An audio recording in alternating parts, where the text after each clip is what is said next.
అల్లూరు సీతారామరాజు జిల్లా మారేడుమిల్లి దగ్గర ఓ బస్సు ప్రమాదవశాత్తు లోయలో పడిపోయింది.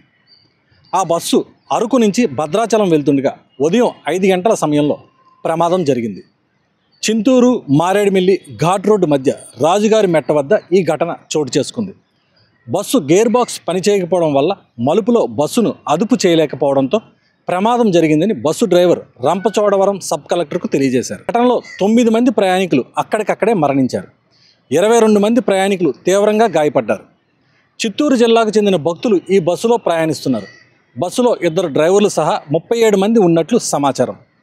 తులసిపాకల అనే ప్రాంతానికి 9 కిలోమీటర్ల దూరంలో ఘాట్ రోడ్లో వెళుతూ బస్సు లోయలో పడిపోయింది.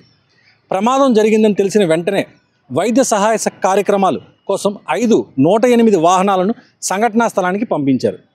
భద్రాచలం దర్శనం పూర్తి చేసుకుని అన్నవరం వెళ్తుండగా ఈ ప్రమాదం జరిగింది. బస్సులోని ప్రయాణికులను చిత్తూరు జిల్లాకు చెందిన వారిగా గుర్తించారు.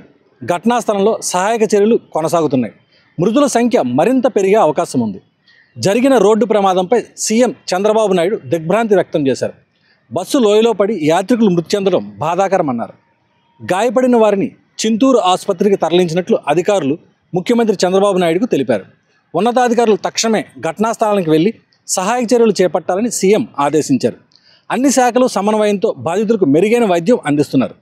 ప్రధాని నరేంద్ర మోడీ సైతం ఈ బస్సు ప్రమాదంపై స్పందించారు.